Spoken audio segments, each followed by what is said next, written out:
Well, thank you all for being here this afternoon. Do you all recall where you were on September 11th, 2001? Yeah, we do. And I feel guilty sometimes that my memories do not align with the rest of the world on that day. Because as I stood in my living room watching planes and buildings come down, I watched my world come down as my husband stood next to me in the living room and called his girlfriend to make sure she was okay. My memories should be with the rest of the world, but they were not. What I didn't know at that time is that I was entering a storm that would take everything I had. And it took everything I had. I thought after 5 years of going through the process of trying to save my marriage, trying to reconnect, trying to do all the right things and check all the right boxes, that it would work. It didn't. But I survived. I'm a survival rock star. What's next, world? I thought, that's it. I did it. I survived. Yay for Janelle. I was wrong. What ended up happening over the next 11 years, for a total of 16 years of my life, I managed to check off so many boxes. My life was well beyond a country song. I had ebbed into Shakespearean tragedy. There are 5 main life stressors. 5. In this human experience, they whittled it down to 5. I want to know who made that list. I'd have a conversation with them. Divorce, loss of a job, move, loss of a loved one, loss of health or injury. Let's see. Check. Check, check, check, check. Check, check, check, check, check, check, check, check, check, check, check. Yep, got them all. I managed to cram an entire lifetime's worth into 16 years. Now, I am the goddess of positivity, so I'm going to chalk that up to efficiency. Yes, I am.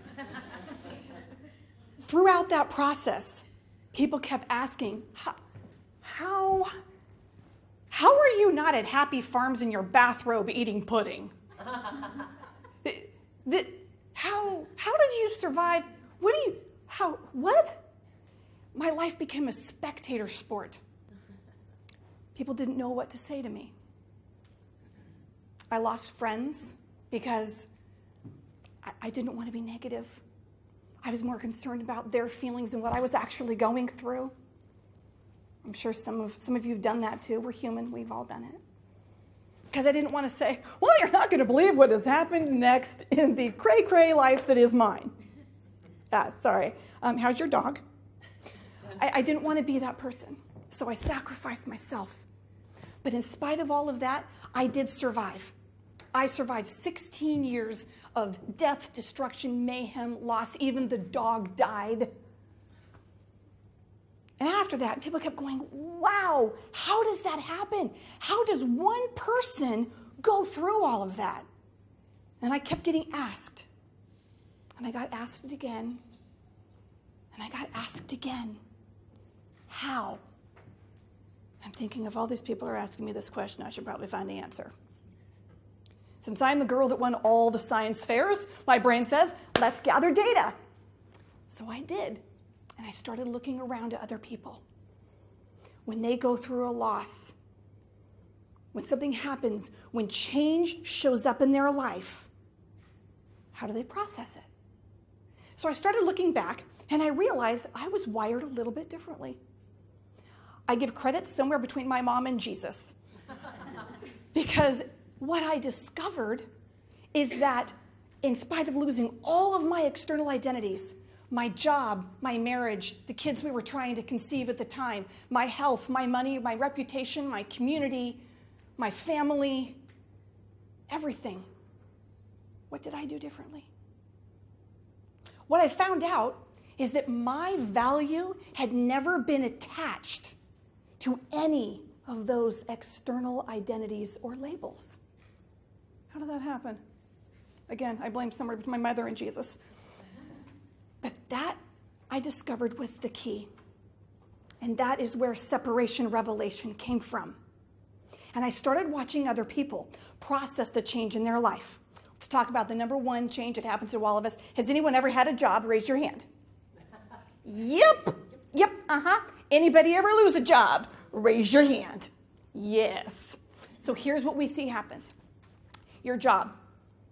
It's an external piece of you. It's one of your identities.